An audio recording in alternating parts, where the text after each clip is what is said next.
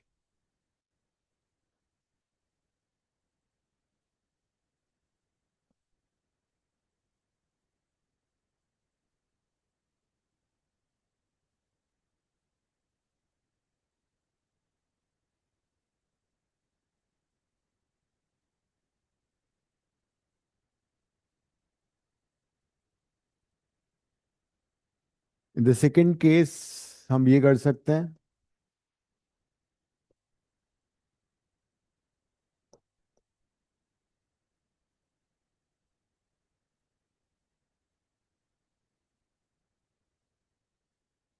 we push this mass along the incline, है ना? So this would be normal reaction. This would be mg cos theta. Mg sin theta would be acting like this. So we apply an equal and opposite force to mg sin theta. We push the mass along the incline at an angle theta and reach to the point B, path number 2. बनाओ diagram. Path number 2 में we are pushing the mass along an incline.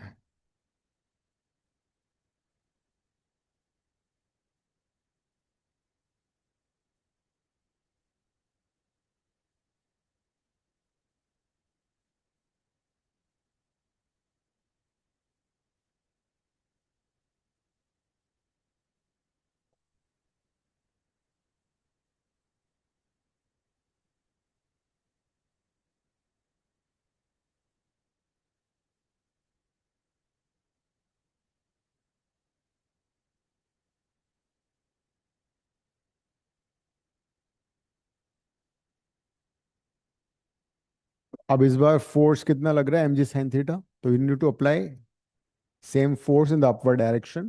तो इस बार work done कैसे निकलेगा? Force mg sin theta into the displacement in the direction of force, which is AB. AB कैसे निकालोगे right triangle में? In the right triangle, what is sin theta? H upon perpendicular by hypotenuse. तो यहां से AB आ जाएगा.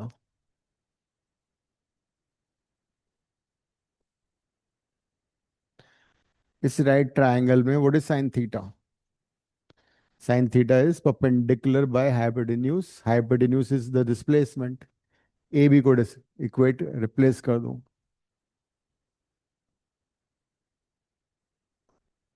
AB is h by sin theta. Sin theta फिर cut गया, तो work done is mgh. So again the work done is coming out to be same. Therefore, एक तुम third case भी ले सकते हो कि तुम इसको वर्टिकली अपवर्ड ले जाओ, तब भी mgh होगा work done. But this, I think 2 cases are good enough. So we have shown that gravitational force is a conservative force. It depends, work done by it depends only on the initial and final position, not on the path taken.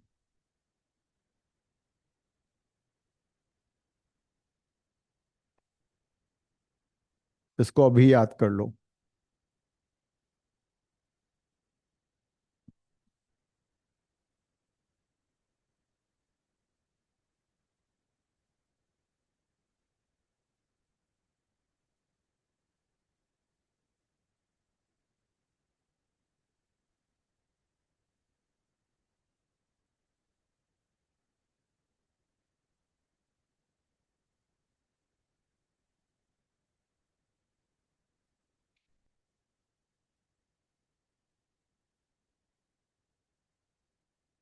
Sir hmm sir हमने h by sine theta क्यों किया? वो replace करना था AB को, हम्म, work done था mg sin theta into AB को replace कर दिया ना। अच्छा अच्छा ओके।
हो गया। Potential energy,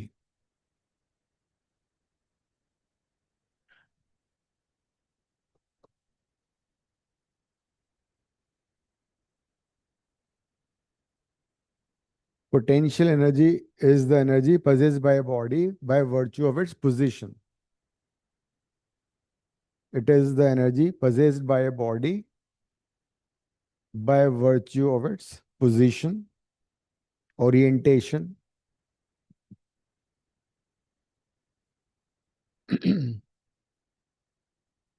and both potential energy and kinetic energy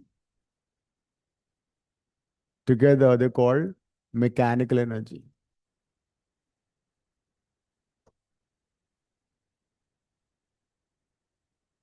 So both these energies can do mechanical work also, and mechanical work can also be converted into kinetic energy also and potential energy also. By virtue of its position and orientation and हाँ, position, orientation का मतलब ये हुआ कि अगर उसको तुमने किसी और जगह शिफ्ट कर दिया, ओरिएंट कर दिया, तब भी उसकी वजह से भी, जैसे कि बो एंड एरो होता है ना, जब उसको तुम स्ट्रेच करते हो तो उसमें एनर्जी आती है, स्प्रिंग है, उसका तुमने ओरिएंटेशन चेंज कर दिया by pushing it, by extending it, so it has potential energy. तो जैसे कि ग्रेविटेशनल पोटेंशियल एनर्जी GPE, तो अगर मैं किसी मास पे वर्क करता हूँ, suppose I lift a mass to a height h, तो basically we have work done on this mass, and that work done on this mass is how much? Force into displacement, and this work done basically converts into potential energy of the mass. अब इस मास का जो position है वो change हो गया, orientation change हो गया, नाउ इट हैज एनर्जी। ये मास को अगर गिराएंगे किसी के सिर पे तो उसका सिर फूट सकता है, नहीं? जैसे कि डैम में क्या होता है, पानी बहुत हाइट पे स्टोर कर लेते हो, उसमें एनर्जी आ जाती है, पोटेंशियल एनर्जी। फिर उस वाटर को which has high potential energy is about, you let it fall on the turbine. तो जब उस पानी को तुम टरबाइन ब्लेड्स पे गिराते हो तो टरबाइन ब्लेड्स घूमते हैं, एज अ रिजल्ट वो एनर्जी काइनेटिक एनर्जी में कन्वर्ट हो जाती है, and then that kinetic energy rotates the AC generator, electricity generate हो जाती है। तो basically we convert one type of energy into another type of energy. So gravitational potential energy क्या हो गई? mgh, अगर g कांस्टेंट है तो, अगर हाइट बहुत ज्यादा नहीं है तो mgh can be used as a formula. Otherwise once you study gravitation, वहां पे हम, अगर ग्रेविटी हाइट बहुत ज्यादा है तो फिर ग्रेविटी भी चेंज होती है विद हाइट, तो we don't use mgh but then we use different formula. But as far as for small heights we can always use the formula mgh. So work done by gravitational force converts into potential energy, which is gravitational potential energy, and the formula is mgh. M is the mass, g is gravity, h is the height. And as such potential energy हम by convention ground पे या surface अर्थ पे zero ले लेते हैं। उससे ऊपर जाओगे तो पॉजिटिव होगी, नीचे जाओगे तो नेगेटिव हो जाएगी। एक रेफरेंस लाइन ले लेते हैं जहां पे एनर्जी को हम जीरो लेते हैं। So this is gravitational potential energy. Apart from this gravitational potential energy, you can also have other kind of potential energies like spring mass system.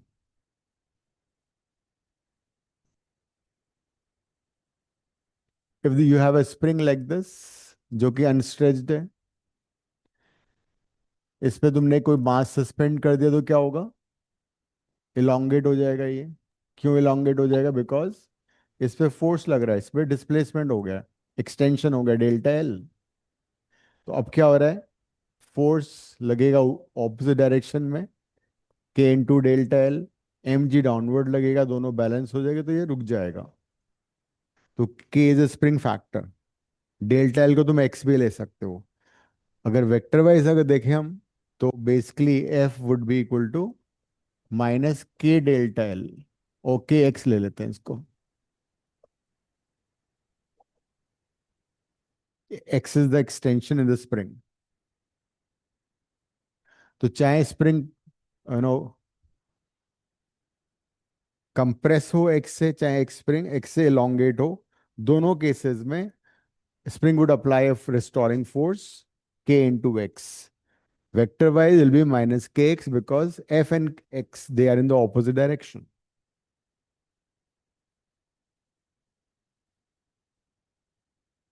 So when you compress the spring, it has energy in it. When you elongate, it has an energy. जो toys आते हैं आजकल जिसमें तुम चाबी भरते हो, उसमें क्या होता है? बेसिकली इस तरह से स्पाइरल स्प्रिंग होता है। तो उसमें तुम चाबी भरते हो तो क्या होता है? वो स्पाइरल स्प्रिंग में एनर्जी स्टोर हो जाती है, वो भी टाइट हो जाता है। जब उसको तुम रिलीज करते हो तो वो अनवाइंड करता है अपने आप को, तो अनवाइंड करके वो रन करता है। तो उसकी जो पोटेंशियल एनर्जी है stored in the spring gets converted into kinetic energy. अगर एक स्प्रिंग में हम एक स्प्रिंग को कंप्रेस करें और यहाँ पे एक मास रख रख दें और उसको सडनली रिलीज करें तो क्या होगा? The mass will gain kinetic energy, because spring की जो भी पोटेंशियल एनर्जी थी वो काइनेटिक एनर्जी में कन्वर्ट हो जाएगी। तो even spring can store potential energy in it.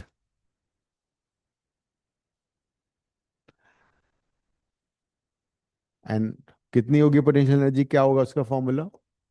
Potential energy stored in a spring will be again the work done. Force है के इंटू एक्स, डिस्प्लेसमेंट मैंने एक्स ले लिया, तो वर्क डन कितना हो गया मैग्नीट्यूड वाइज? वर्क डन हो जाएगा F D x. F A के इंटू एक्स, दोनों साइड को इंटीग्रेट कर दो,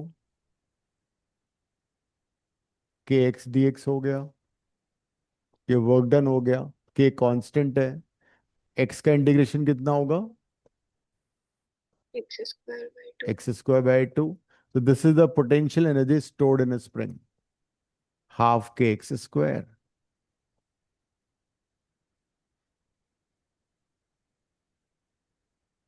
तो चाहे स्प्रिंग वर्टिकल पोजीशन में हो, चाहे उसको तुम कंप्रेस करो, चाहे वो हॉरिजॉन्टल हो, चाहे एलोंगेट करो, हर केस में energy stored would be half K X square, which is potential energy.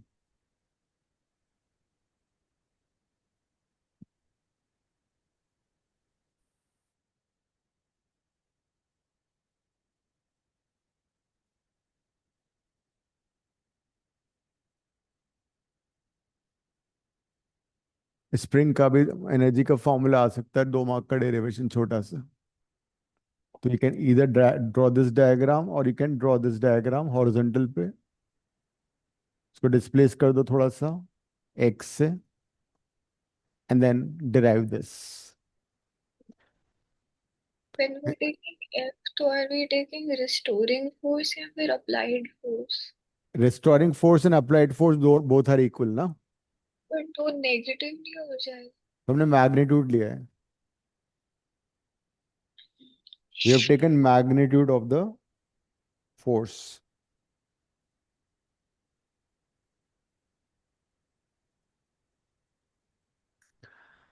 तो अगर किसी बॉडी पे या सिस्टम ऑफ बॉडीज पे नॉन कंजर्वेटिव फोर्स ना लगे, इंटरनल फोर्स लगे, एक्सटर्नल फोर्स लगे, कंजर्वेटिव फोर्स लगे, तो उस सिचुएशन में total mechanical energy of the system remains conserved and this is nothing but principle of conservation of energy. ये 3 मार्क का प्रूविंग एंड स्टेटमेंट आएगा, किया होगा ना स्कूल में। लिखो, principle of conservation of mechanical energy. तुम्हें मालूम है आज 3 घंटे की क्लास है? 3 घंटे की है, 2 घंटे की है? तो भी देखिए 2 घंटे की। दिव्या बोली 3 घंटे रखो।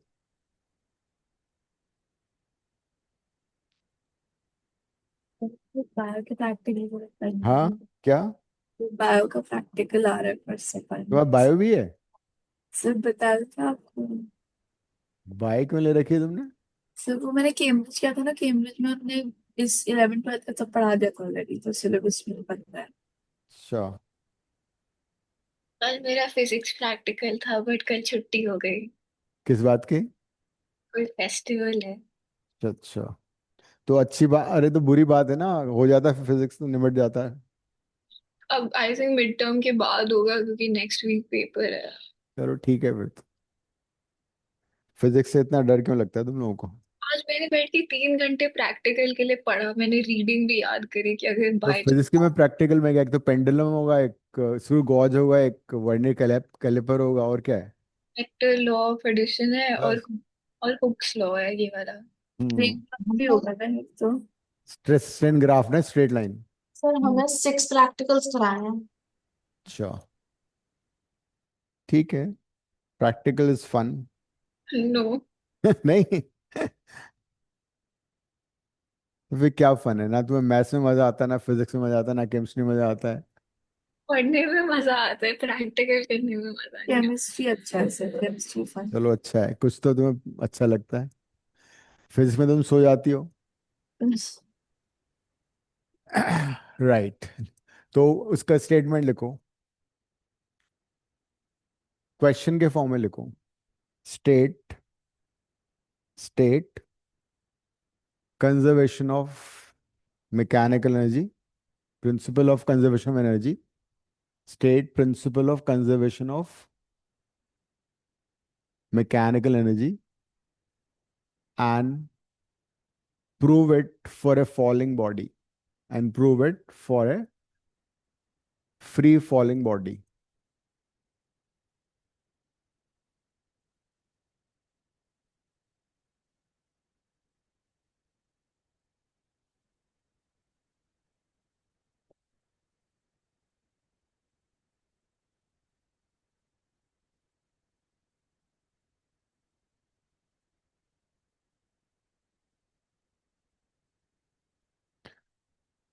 लिखो, if internal external forces are acting, if internal external conservative forces are acting on a body,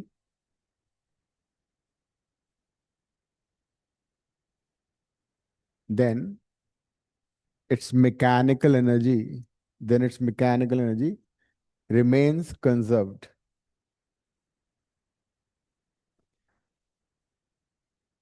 तो ये भी लिख सकते हो, various force are acting on a body, bracket में नो नॉन कंजर्वेटिव फोर्स, ठीक है?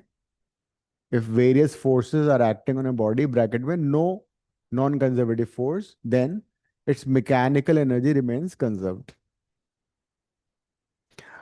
आगे लिखो, consider a body at rest at a height h above the ground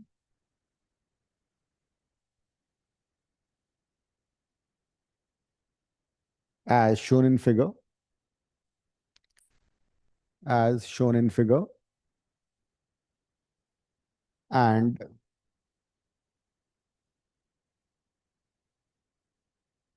it falls freely, and it falls freely under gravity.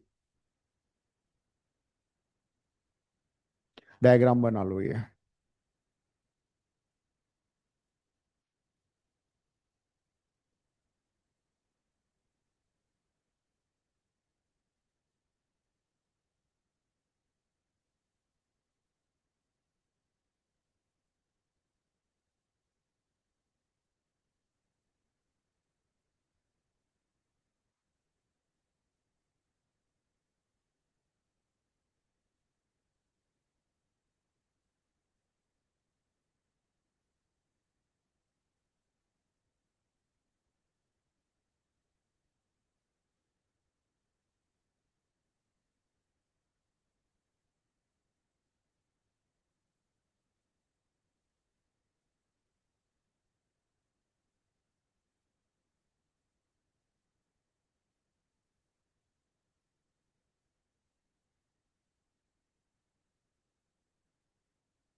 बन गया.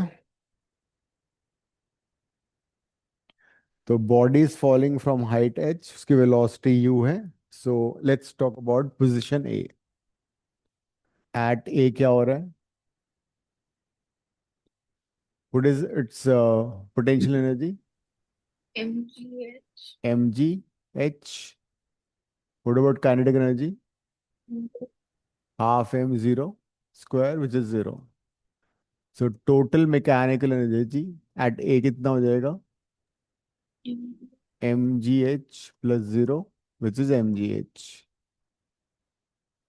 mg capital h लिया था मैंने, लिख लो इतना.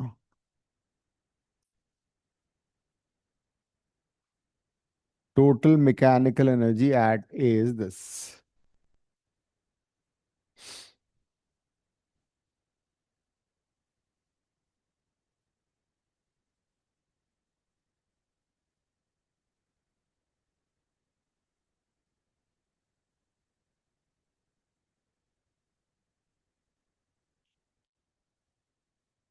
अब क्या हो रहा है? पार्टिकल गिर के बी पे आ जाता है. तो when it reaches at B,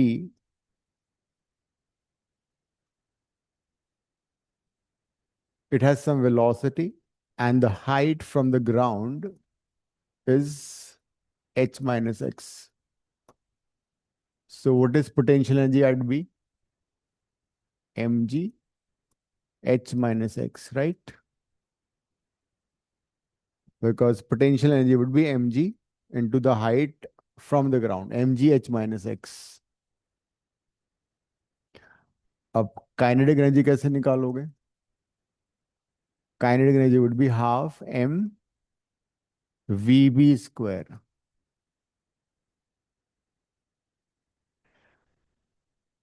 but velocity at b हमने vb ले लिया है. But using third law equation, vb square कितना होगा? u स्क्वायर प्लस 2gx, है ना? u तो 0 है. The height through it has fallen is basically x. तो वो 2gx हो जाएगा. सो kinetic energy would be half m vb square, which is 2gx. So it'll be mgx. So what is the total mechanical energy at B?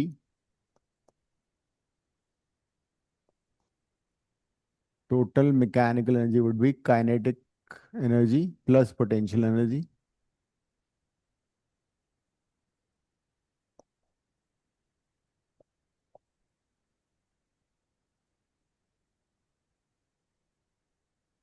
तो ये तो वापस cancel हो गया. And you see, it is coming out to be mgh only.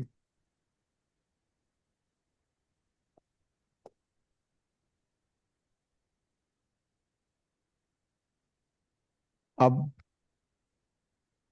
at C ले लेते हैं.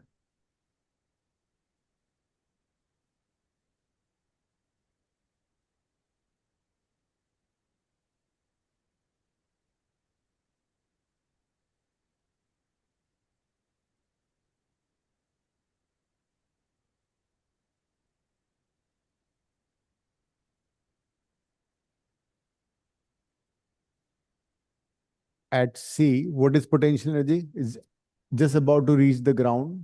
तो ग्राउंड पे पोटेंशियल एनर्जी जीरो हो जाएगी, हाइट जीरो हो गई. काइनेटिक एनर्जी एट सी कैसे निकालोगे? Half M V C square. But V C square कैसे आएगा? अगेन थर्ड इक्वेशन यूज करो. V C square equal to U square plus two G H. So kinetic energy would be half M two G H. So kinetic energy would be mgh. So total mechanical energy at C would be 0 plus mgh. लो कर लो बात. Equation 1, 2, 3, they are all equal. That means mechanical energy is conserved. तीनों case में total mechanical energy mgh ही आ रहा है. So the total mechanical energy remains conserved.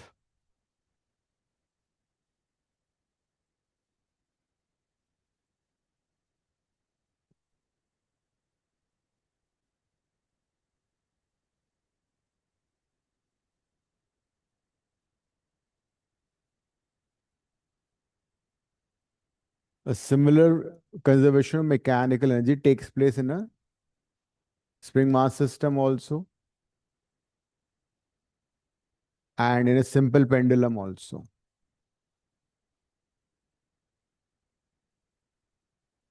Spring mass system में भी होगा और उसमें भी ऐसे ही होगा, सिंपल पेंडुलम में भी.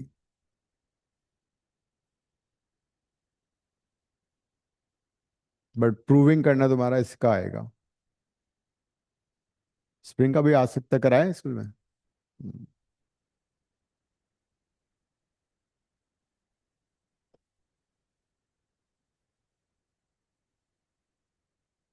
स्प्रिंग मास सिस्टम का भी करना है फिर.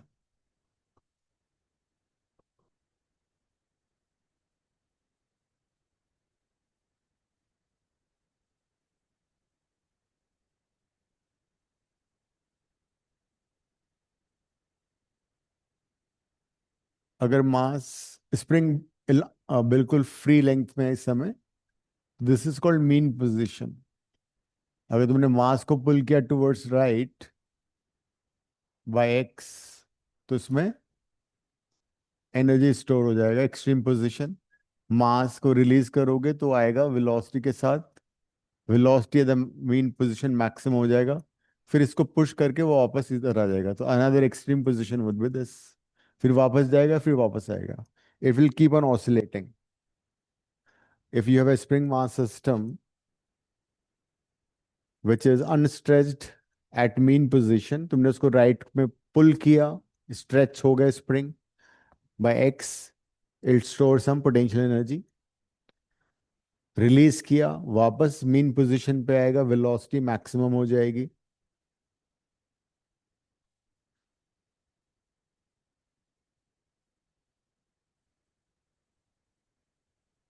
So at mean position, we can find its kinetic energy, we can find its potential energy. Mean position पे x 0 होता है. इसको a ले लो, amplitude ले लो. a maximum displacement is called amplitude. यहाँ पे x is equal to a हो जाएगा, यहाँ पे x equal to minus a हो जाएगा, because opposite direction में जा रहा है.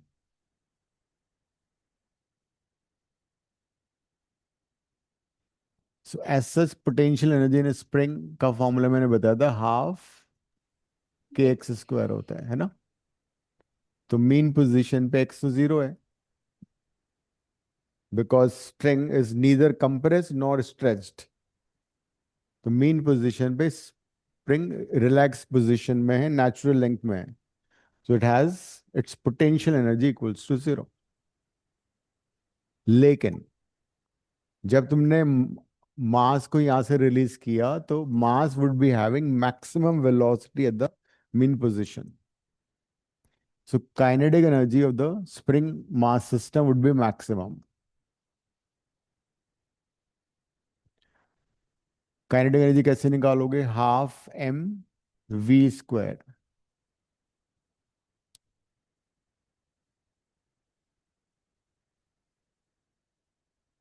अब ये तुम सारा एसएचएम में पढ़ने वाले हो। एक चीज के होता है एम ओमेगा स्क्वायर, और वी का फॉर्मूला होता है omega into A square minus X square.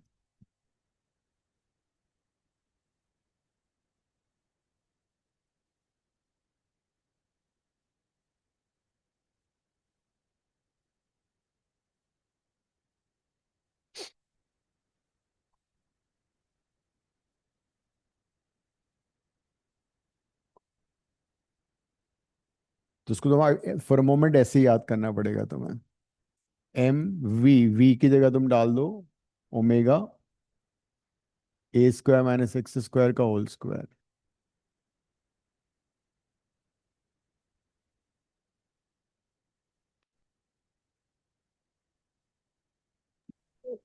What is K? K spring factor, spring constant. Mean position पे एक्स तो होता है जीरो, एक्स को जीरो डाल देते हैं।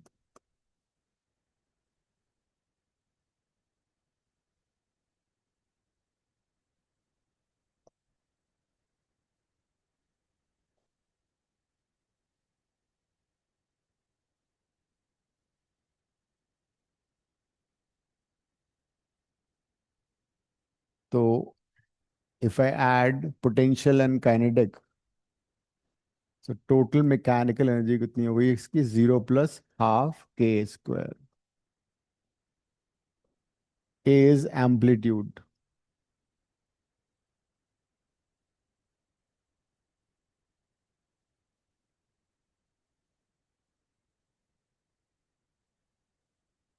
एक्सट्रीम पोजीशन पे एक्स कितना होगा, मैक्सिमम। दो एक्सट्रीम पोजीशन होती है, एक इस साइड में एक इस साइड में। So when the mass is at the extreme left or right, x is equal to plus minus A लिख लेते हैं, राइट वाला लेते हैं। तो पोटेंशियल एनर्जी कितना हो जाएगा इस बार, half K A square. What about kinetic energy, Zero. Zero, because particle will come to momentarily at rest. Extreme position पे पार्टिकल मोमेंटरीली रेस्ट पे आता है। So the total mechanical energy is again half K square.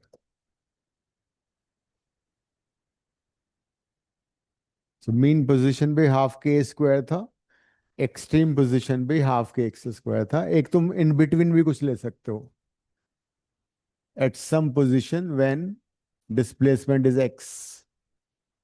Late me take some position at C, जब particle का displacement x है।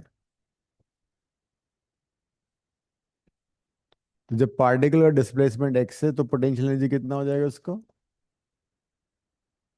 Half K X square. Kinetic energy कितना हो जाएगा, हाफ, यहां से ले लो फॉर्मूला, एम वी स्क्वायर, और हाफ एम वी है omega A square minus X square.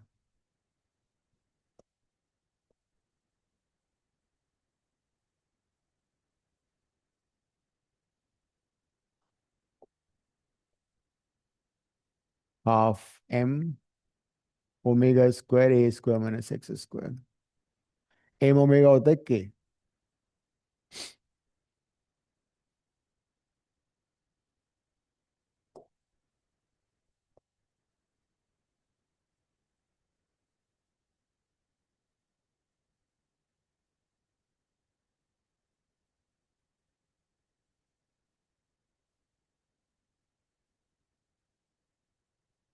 दोनों को ऐड कर दो, टोटल मैकेनिकल एनर्जी आ जाएगी।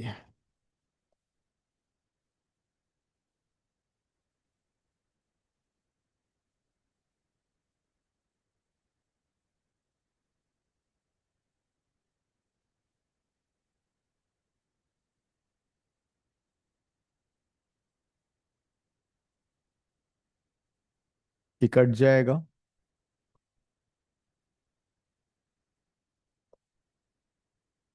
So total mechanical energy remains conserved. Half K square आ गया.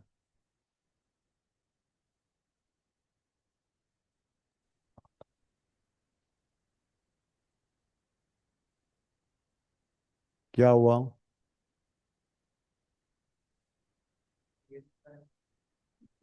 एम ओमेगा स्क्वायर को के स्क्वायर लिख। नहीं, के नहीं, के स्क्वायर नहीं, वो मिसप्रिंट है, वो के.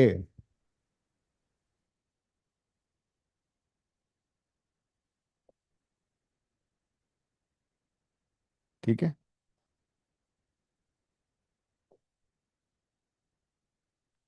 बताया था ना मैं यहाँ पे, K is equal to M omega square. Diksha तो घबरा गई थी.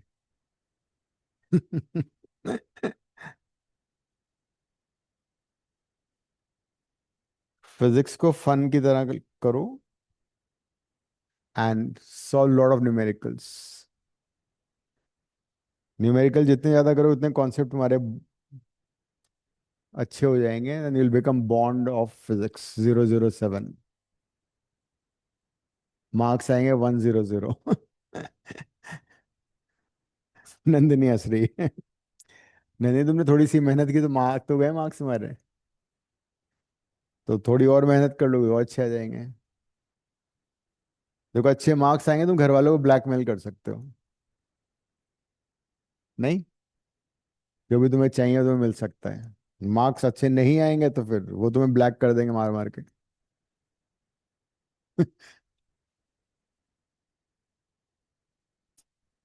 तो पढ़ने के अच्छे मार्क्स लाने के बहुत सारे फायदे होते हैं. दोस्तों में तुम्हारी अच्छी वो होगी.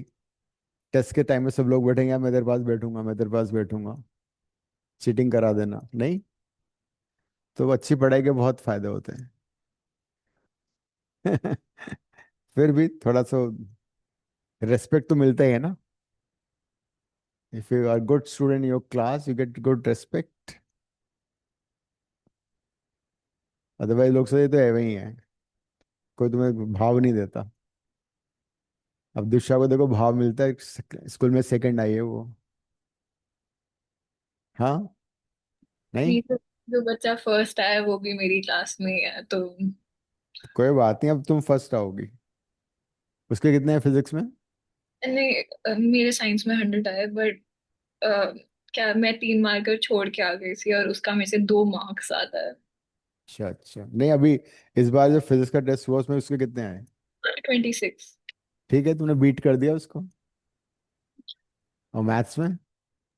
मैथ्स में मेरे हाईएस्ट आए क्लास में। बस, तो फिर क्यों रोने वाली कोई बात ही नहीं है. तुम हंसा हंसते रहा करो बस, नंदिनी की तरह. वो तो मैंने ग्रुप में डाल दिया, नंदिनी एब्सेंट है, तो उसको पापा ने उठा दिया. चलो क्लास करो. वरना तो आज क्लास. ये बता, मैं कह रही पापा मैं क्लास नहीं करूँगी, मैंने तो कहा अच्छी मैसेज बात है। है, तुमने तो क्लास कर ली तो फायदा हो गया ना. कितना सारा चीज हो गई आज. इसमें बहुत सारी चीजें एज इट इज आने वाली हैं एग्जाम में. लिखवा लो ये जो आज हमने किया है, बहुत कुछ आएगा. अगली 2 क्लास भी बहुत इंपॉर्टेंट है क्योंकि दीक्षा का 29 को एग्जाम है ना.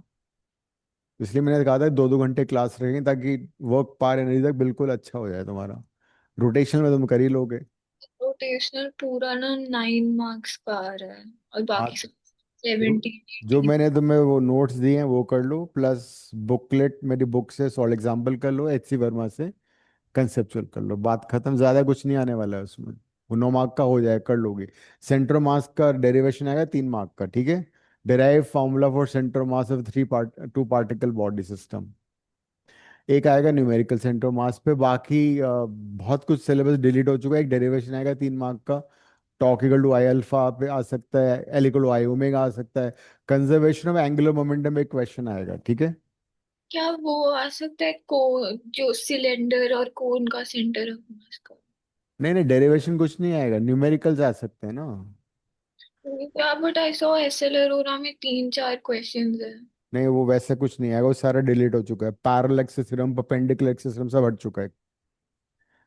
कंजर्वेशन ऑफ एंगुलर मोमेंटम कर लेना, उस पर क्वेश्चन आएगा. उस L equal to I omega. I is moment of inertia, omega is angular speed. तुमने देखा होगा स्विम डाइवर जो होता है, अगर उसको सोमरसॉल्ट देना होता है वो अपनी बॉडी क्लोज कर लेता है तो उसका मोमेंट ऑफ इनर्शिया कम हो जाता है. एज ए रिजल्ट उसका ओमेगा बढ़ जाता है तो रोटेट हो पाता है। स्केटर होता है, स्केटर जो होता है तुमने देखा होगा, जब she close her body she spins faster, when she opens her arms she slows down, is based on conservation of angular momentum. इस पे एक क्वेश्चन आ सकता है, कंसेप्चुअल या न्यूमेरिकल आ सकता है। एक डेरिवेशन आ जाएगा, एक एमसीक्यू आ गया, बात खत्म। क्या मैं न्यूटन लॉ ऑफ मोशन में भी थ्योरी वाले पढ़ के जाऊँ? हाँ हाँ, पढ़ना है वो भी, उस कंसेप्चुअल आएंगे उसमें भी। ना सब कुछ है कि ये टायर में ऐसी रिजेस क्यों है, ये आइवरी बॉल्स के बहुत सारे क्वेश्चन है। हाँ वो देखो, फिजिक्स बड़ा वास्ट है ना।